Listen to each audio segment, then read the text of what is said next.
ఒక్క నిమిషం ప్రశాంతంగా ఆలోచించండి. పొద్దున్న లేచినప్పటి నుంచి రాత్రి పడుకునే వరకు మీ మనసులో ఎన్ని యుద్ధాలు జరుగుతున్నాయి. బయట ప్రపంచంలో ఎవరో అన్న మాటకో, ఆఫీసులో జరిగిన చిన్న గొడవకో, లేదా ఇంట్లో ఎదురైన సమస్యకో మీరు ఎంతలా కుంగిపోతున్నారు. నిజం చెప్పాలంటే మనలో చాలా మంది ఒక రిమోట్ కంట్రోల్ లాంటి జీవితాన్ని గడుపుతున్నారు. ఆ రిమోట్ మీ చేతిలో లేదు, అది మీ చుట్టూ ఉన్న మనుషుల చేతుల్లో, మీ పరిస్థితుల చేతుల్లో ఉంది.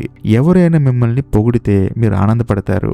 ఎవరైనా ఒక మాట అంటే చాలా రోజుల బాధపడతారు. అంటే మీ సంతోషం మీ కంట్రోల్లో లేదు. బయట ప్రపంచం మార్చడం ఎప్పుడు మన చేతుల్లో ఉండకపోవచ్చు, కానీ మన లోపల ప్రపంచం ఎలా ఉండాలో మనమే నిర్ణయించుకోవాలి. మీ మనసు ఒక అద్భుతమైన పరికరం కావాలి, కానీ దురదృష్టవశాత్తు అది మీకు వ్యతిరేకంగా పనిచేసే ఒక శత్రువులా మారిపోయింది. పరిస్థితులు బాలేవు, మనుషులు నచ్చటం లేదు, అదృష్టం కలిసి రావట్లేదని మనం ఇతరుల మీద నిందలు వేస్తూ కూర్చుంటే మన జీవితం ఒక విషవలయంలో చిక్కుకుపోతుంది. మీ లోపల జరుగుతున్న ఈ అలజడికి కారణం బయట ఉన్న పరిస్థితులు కాదు, ఆ పరిస్థితులను మీరు ఎలా స్వీకరిస్తున్నారు అనేదే అసలైన సమస్య. అసలు ఈ సమస్య ఎందుకు వస్తుంది అని లోతుగా ఆలోచిస్తే ఒక చేదు నిజం కనిపించింది. మీ ఆనందం అనేది వేరే ఎవరో ఇచ్చే వస్తువు అని మీరు నమ్ముతున్నారు. మీ మనసులో ఒక భ్రమ ఉంది. అదేంటంటే నాకు నచ్చినట్లు పరిస్థితులు ఉంటేనే నేను ప్రశాంతంగా ఉంటాను అని. కానీ ప్రపంచం మీ ఇష్టానుసారం నడవదు కదా. ఎప్పుడైతే మీ ఆనందాన్ని ఇతరుల ప్రవర్తన మీదో, బాహ్య విజయాల మీదో ఆధారపడేలా చేసుకుంటారో అప్పుడే మీరు మీ జీవితానికి బానిసవుతారు. మీ శరీరం, మీ మనస్సు మీకు అనుకూలంగా పనిచేయడం లేదు. అది ఎందుకంటే మీ లోపల ఉన్న వ్యవస్థను మీరు సరిగ్గా అర్థం చేసుకోలేదు.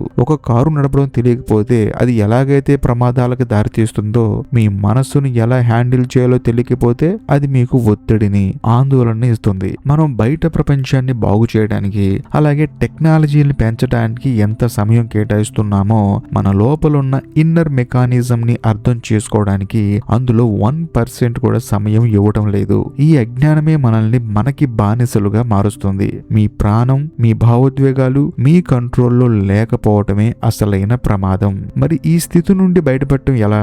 దీనికి సమాధానమే ఇన్నర్ ఇంజనీరింగ్. ఒక బిల్డింగ్ ని కట్టడానికి ఎలాగైతే ప్లాన్ అవసరమో, మీ జీవితాన్ని మీరు నచ్చినట్లు మలుచుకోవడానికి ఒక ఇంజనీరింగ్ అవసరం. మొదట మీరు గుర్తించాల్సింది ఏంటంటే ఆనందం అనేది ఎక్కడో దొరికే వస్తువు కాదు, అది మీ లోపల ఉండే ఒక స్థితి. మీ శరీరాన్ని, మీ ప్రాణాన్ని, మీ మనస్సుని ఒక క్రమశిక్షణలో ఉంచుకుంటే ఆనందం అనేది ఒక సహజమైన ప్రక్రియగా మారిపోతుంది.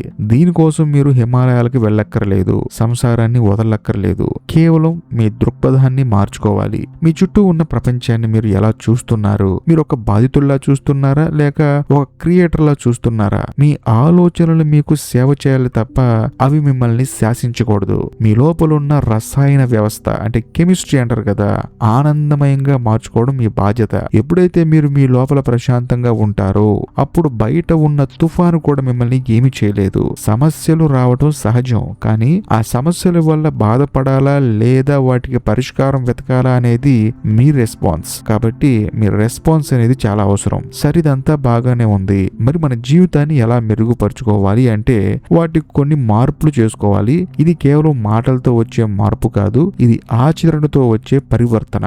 మీ ఆహారం, మీ నిద్ర, మీ వ్యాయామం విషయంలో ఒక ఖచ్చితమైన క్రమశిక్షణను పాటించండి. మీ శరీరం ఎంత చురుగ్గా ఉంటే మీ మనసు అంత ప్రశాంతంగా ఉంటుంది. ప్రతిరోజు కొంత సమయం నిశ్శబ్దంగా గడపండి. మీ మనసులోకి వచ్చే ఆలోచనల్ని గమనించండి, వాటితో ఐడెంటిఫై అవ్వకండి. గుర్తుంచుకోండి, మీరు మీ ఆలోచనలు కాదు, మీరు మీ భావోద్వేగాలు కాదు, మీరు వీటన్నిటికీ అతీతమైన ఒక చైతన్యం. మీరు మీ జీవితానికి ఒక ఇంజనీర్ లాంటి వారు. మీ లోపల శాంతిని, ప్రేమని నిర్మించుకోవడం మీ చేతుల్లోనే ఉంది. ఇతరులు మిమ్మల్ని ఏం చేసినా మీ లోపల మీరు ఎలా ఉండాలో అది కేవలం మీ నిర్ణయం మాత్రమే కావాలి.